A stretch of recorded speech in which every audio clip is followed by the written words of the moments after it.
But like Jimmy Butler is, regardless of what you think of him in the regular season, he thrives when it's the lights are the biggest and the moments are the biggest. And he was phenomenal. There's a toughness there. There's a basketball IQ there, an ability to read the game, to understand his opponents. You mentioned guarding bigger players. Adams guarded Şengün a lot in this game as well, handed out 6 assists. It's exactly why they brought him. And he did it on one cheek, too. I mean, just saying, he's just... Maybe the greatest single cheek performance in NBA playoff Just saying, but just, just fighting through it, getting into it. And I think that situation with Dylan Brooks really got him going in that first half. And with a guy like Jimmy, you can't really say anything. Anytime he gets into any kind of tiff, it just motivates him up. And the big rebound to finish the game, getting to the free throw line, the playmaking, all of it. And really a big stretch when Draymond Green had those 5 fouls. He had to play small. He had to guard some of those bigger guys and able to power through it with a game where, Steph was pretty much cut off. They made a point to take Steph away. Only 13 shots for Steph. We're not going to let you beat us tonight. That opens up other opportunities for other guys, and they stepped up and played big. Well, a lot of things to get into here. Houston went big in that third quarter. It was really effective with Adams and Şengün out there. Şengün is a scorer. Adams obviously is a physical force and a rebounder. Golden State was able to hang on and get through that. Draymond Green missed nearly an entire quarter worth of this game because of foul trouble after, you could argue, deserving to get kicked out of the game earlier. He had a technical foul. Somehow they came away with a flagrant instead of a technical on a confrontation. That's maybe another discussion, but they went through a lot of stuff to come out on the other side with a win here. They did. A lot of it was a game of zones on both ends. And they were forced to go to a matchup zone that allowed Şengün to really post up guys all night long, had a big night. And it shows the level of importance of Draymond on the defensive end of the floor. But somehow the Warriors were able to bypass that, really kind of play through that. And obviously he gets the big stop at the end. But Houston may have found a little bit of success in, his chest out there, but understanding, okay, we're going to take Steph away, but we still got to do the intangibles late game to execute to win this game. But I think going back to Houston, they got something that they can work with. Rockets are also running out of time, down 3-1. They will have a chance to extend this series Wednesday night on their home floor. What can they learn? A lot of these guys are young, basically going through this for the first time. What can they learn from this against the more experienced Warriors that they can apply moving forward? Execution, patience, and understanding how important it is to value the ball. I mean, 13 turnovers to 10 turnovers. I mean, when you're playing an experienced team like this and you've never been in these moments, when you go through it, you then understand how important it is to value the basketball, to move the basketball, and against a very good defensive team, well, both of them, but in a defensive player, you have to be precise and understand. Get to your spot, get it, and make baskets. It's not a time for now hunting for bodies to draw fouls. You have to score baskets, things like that. So I think that's what they learned. And on the other hand, I wanted to say, shout out to Steve Kerr and his guys on the bench for being ready to play. Draymond is in foul trouble. Jackson Davis, Trace Jackson Davis, who hasn't played, if any, in this series, comes in and is expected to play. And just find me some minutes. Just be solid. Yes, he had a couple of fouls, but he didn't give up a lot of baskets. He was in the fight. And then, of course, you go to Old Faithful.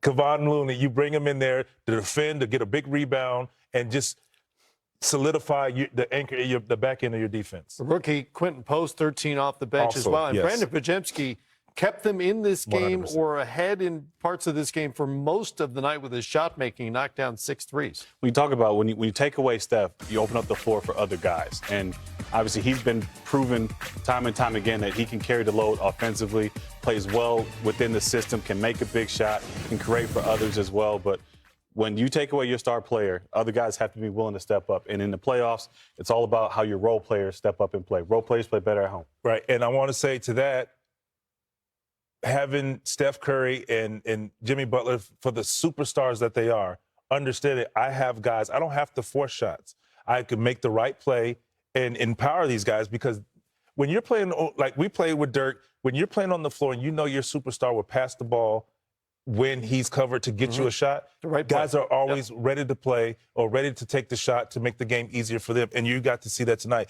Podziemski being so aggressive, knocking down shots. Steph said, okay, I'm accepting the double team now because I'm now creating an open shot for either Podziemski or Buddy Hield or an easy layup for Jimmy or Draymond or something like that. So good things happen when your star player is so unselfish, like both of those superstars. They Hield excellent in the second half as well after a rough start shooting the ball in the first half. Ime Udoka has made his way to the microphone in San Francisco. His young team down 3-1.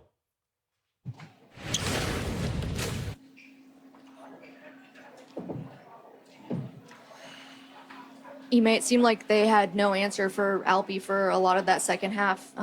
What did you think of the execution on that final play after the timeout with him missing the shot against Draymond? It was okay. I think Draymond shot the gap and kind of denied the catch. Tried to get a switch with Peyton, so we didn't get a great screen and kept the matchup, but got a decent look. But got to screen better to get Alpi open at the spot we want him at.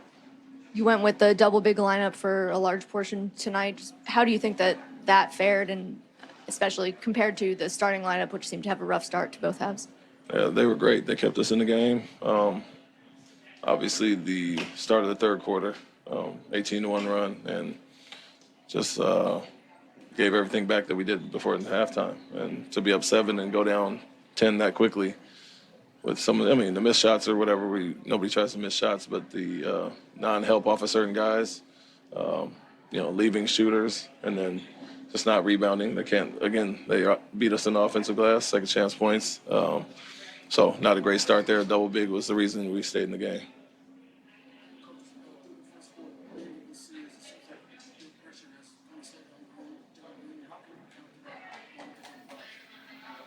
Yeah, like I said, get some separation with the screens, but you have to come off and be aggressive. And tonight was a little more free than last game.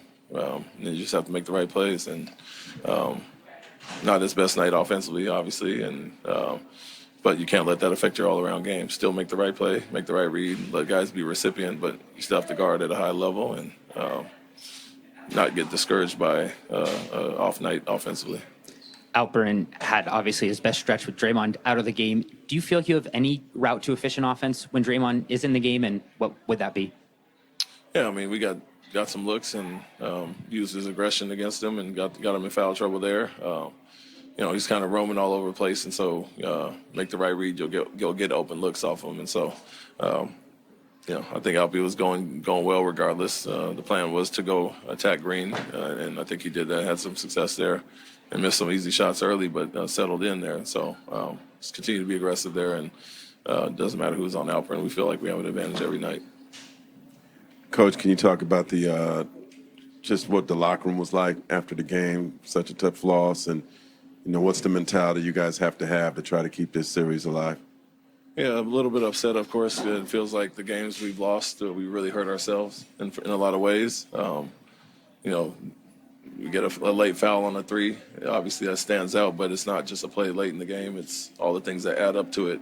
First half, fouling guys in the bonus, and those things it's hard to outplay those mistakes, the amount that we're making. And so, let alone the third quarter when we come out, undisciplined like that. And so, guys are down, but they understand that the game we played well, the one game out of the 4, we had a blowout win. In other games, it's been a one-possession game a lot of times, or we had a fourth quarter lead and haven't really played that well. So consistency wins in the series. We've talked about that from day one, and we have to be way more consistent across the board. And so the plan is to obviously go home and get one and come back.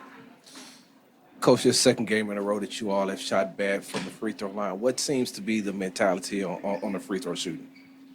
Can't tell you what the mentality is. I think you go up there to make them, but obviously missing. I think we missed 12 tonight. It's not good enough in a one-possession game. So it takes it back to game 1 when we shot poorly from 3 from free throw. And if you're going to make some of the mistakes it'd be good to cash those in and obviously give us a little margin for error. And what would be the message to this young team going back to Houston down 3-1? Go get a win. Let's play a sound, disciplined game, full game, and not have these lulls that we've had that allowed us to, lose a lead or them get a big lead and we have to fight our way back. it's all good, fighting your way back and showing that heart, but you want to do the disciplined things to stay up when you get the lead or not let them go on runs like that. And so you have to be much more consistent, which was a big mantra coming into the series. Coach, what was the calculation taking Steven Adams out when they went to the hack in the fourth quarter? That they got us into the bonus by taking the fouls and get him out and bring him back in when it's under 2 minutes. So they can't be as aggressive defensively. They built up the fouls, and Alburn was rolling. Some guys were playing well. I'm in, obviously, there. And so wanted to go with that lineup, take Steven out and get him back when it's under 2 minutes. Now that you are facing elimination, do you give any more serious consideration to changing the starting five? Yeah, we'll take a look at everything. Obviously, certain lineups have been much better at times, and the poor start to the third really stands out, obviously.